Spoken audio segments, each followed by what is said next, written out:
ধন্যবাদ মাননীয় স্পিকার। মাননীয় স্পিকার, এই সরকার ক্ষমতা ফেব্রুয়ারি 17 তারিখ শপথ গ্রহণ করেছে।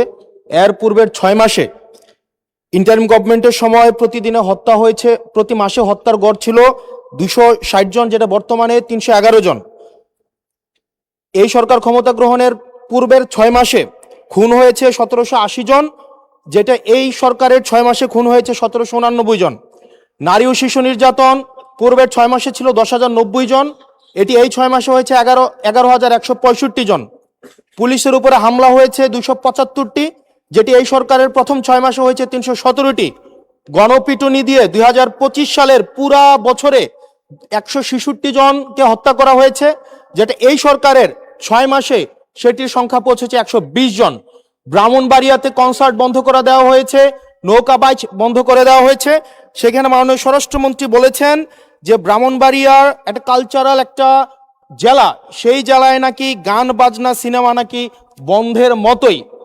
আজকে আপনার মাধ্যমে মাননীয় স্বরাষ্ট্রমন্ত্রীর কাছে প্রশ্ন, এই 6 মাসে মাননীয় স্বরাষ্ট্রমন্ত্রী কি law and order situation restore করতে পেরেছে কিনা এবং আইনের শাসন সেটি প্রতিষ্ঠিত করতে উনি পর্যাপ্ত ভূমিকা রাখতে পেরেছে কিনা, নাকি উনি ব্যর্থতায় পর্যবেসিত হয়েছে? মাননীয় স্পিকার। মাননীয় স্বরাষ্ট্রমন্ত্রী। ধন্যবাদ মাননীয় স্পিকার। এটা প্রশ্ন হলো না পল্টনের বক্তৃতা হলো বুঝতে পারিনি। আইন শৃঙ্খলা পরিস্থিতির উন্নয়নে 6 মাসে স্বরাষ্ট্রমন্ত্রী সফল হয়েছে কিনা এটা একটা প্রশ্ন। তারপরে ব্রাহ্মণবাড়িয়া জেলায় সিনেমা হল কেন নাই সেটা আরেকটা প্রশ্ন। কোন খাতে কত হত্যা হয়েছে, জখম হয়েছে ইত্যাদি যে ডাটা দিলেন, সেই ডাটাটা কিসের ভিত্তিতে দিলেন, কি পরিসংখ্যানের ভিত্তিতে দিলেন, সে স্ট্যাটিস্টিক্স বড়টা কি আমি জানি না। মানে স্পিকার, আইন শৃঙ্খলা পরিস্থিতির উন্নতি হয়েছে কি হয় নাই সেটা তো দৃশ্যমান।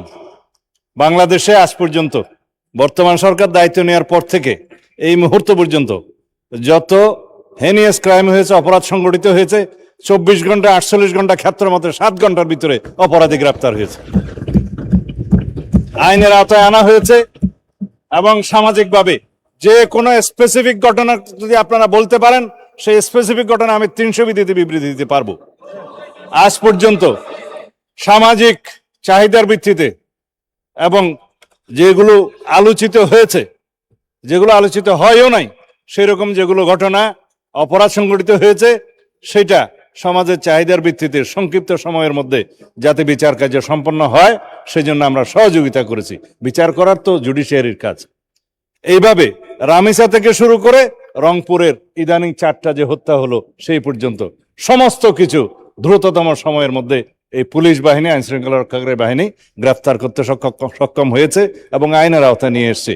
এখানে কোথায় কি ব্যর্থতা আছে বলতে হবে। মানে স্পিকার, স্পেসিক্যালি ঢালাও ভাবে স্বরাষ্ট্রমন্ত্রী ব্যর্থ হয়েছে বা আইন শৃঙ্খলা রক্ষাকারী বাহিনী ব্যর্থ হয়েছে বা এই সরকার আইন শৃঙ্খলা পরিস্থিতি উন্নতি হয় নাই, এগুলো পল্টনে বক্তব্য চলে। এটা সংসদে তথ্যভিত্তিক কথা বলতে হবে।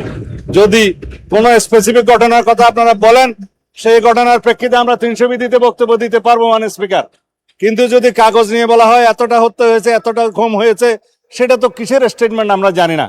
আমরা গতবারও সংসদে আমরা 300 বিধিতে বক্তব্য দিয়েছি, স্টেটমেন্ট দিয়েছি এবং সংসদের জেনারেল আলোচনার মধ্যেও বলেছি, ডাটা দিয়েছি। তার মধ্যে আমরা প্রত্যেকটা পরিসংখ্যান করে প্রত্যেকটা অপরাধ ভিত্তিক চিত্র আমরা তুলে ধরেছিলাম। তখন কেউ বলতে পারে না মানে স্পিকার। সুতরাং যদি কোনো স্পেসিফিক ঘটনায় বাংলাদেশের আইন শৃঙ্খলা রক্ষাকারী বাহিনী বা স্বরাষ্ট্র মন্ত্রণালয় ব্যর্থ হয়েছে কি হয় নাই, সেই বিষয়ে যদি আপনারা নোটিশ আনেন, তখন আমরা ডিবেট করতে পারবো। ধন্যবাদ মাননীয় স্পিকার।